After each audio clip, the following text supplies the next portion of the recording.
All right, let's get into it. Today, we're going to talk about a dynamic in relationships that might feel, well, a little too familiar. It's called the domestic audit. We're going to break down what it is, see how it operates, and figure out why it can make your relationship feel like a performance review that you just can't win. You know that feeling, right? That constant nagging sense that you're being watched, you're being judged, maybe even graded on everything you do? It's a really isolating feeling. And that sensation of walking on eggshells, well, that's our starting point for everything we're going to unpack today.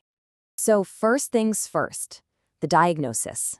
Let's put a name to this feeling, because honestly, being able to name something is the first real step to understanding it.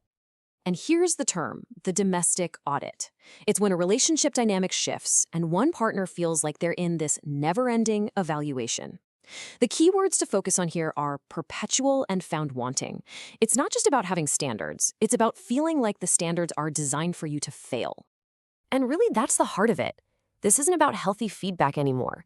It's a state of constant measurement, where it feels like every single thing you do or say is being put under a magnifying glass. And why does this matter so much?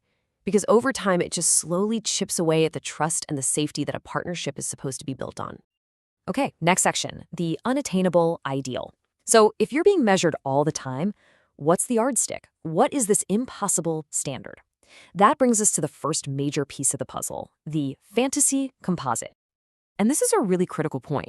If your partner was just comparing you to, say, a friend's husband or an ex-boyfriend, you could at least wrap your head around it. But the domestic audit is so much sneakier and way more damaging because the standard you're being held to, it's not even a real person. So what is this fantasy composite? It's basically an imaginary person stitched together from all the best parts of everyone else. It's like taking the charm from a character in a movie, combining it with the handyman skills of the guy next door, the adventurous spirit of an ex, and the quiet strength of a father figure. It's a Frankenstein's monster of perfect traits. And this right here just nails it. This is the trap. Of course you're going to fail when you're measured against that. No single human being can possibly be all of those idealized things at once. It's not a real test of your character. It's a test that's designed to have no right answer. So, what happens when you try even harder to meet this impossible standard? Well, that leads us to the next part of this whole unwinnable game. Let's talk about effort inflation and why trying harder can actually feel like you're losing ground. Effort inflation is basically the game of moving the goalposts. You work really hard to meet an expectation, and the second you do, poof, that expectation just becomes the new, unspoken minimum requirement.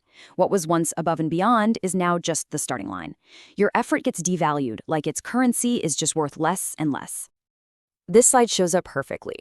On the left, you've got your input. Your effort keeps going up. You're trying harder, doing more, meeting and exceeding what's asked. But on the right, satisfaction isn't rising with it. Instead, the entire baseline for what counts as good just keeps getting higher, creating this gap that just gets wider and wider. And that's the painful gut punch paradox of effort inflation. The person on the receiving end of the audit feels totally demoralized, stuck in a cycle where even their biggest efforts just seem to disappear. And this is more than just frustrating. It's the perfect recipe for burnout and resentment that can completely poison a relationship. All right, so let's get to the takeaway. We've defined this whole audit thing. We've looked at the sneaky ways it works. So what do you do with this? How do we turn this diagnosis into actual awareness? Really, the path forward is a pretty clear three-step process. First, you have to recognize that gut feeling, that you're always walking on eggshells. Then you name the dynamic. Call it what it is, a domestic audit. And finally, you identify the machinery behind it, that impossible fantasy composite and that draining effort inflation. And listen, this part is absolutely crucial. This whole framework, it's not a weapon for you to use in your next fight. It's not about pointing fingers and saying, you're the auditor or I'm the victim. It's supposed to be a neutral lens, a tool to help both people in the relationship understand a destructive pattern that might have popped up without either of them even realizing it. And that's the question we want to leave you with. Because let's be clear, having standards and expectations in a relationship is not a bad thing. In fact, it's healthy, it's necessary. But it does make you wonder, for all of us, where's that line? When do high standards cross over into a performance review that one person can never, ever pass?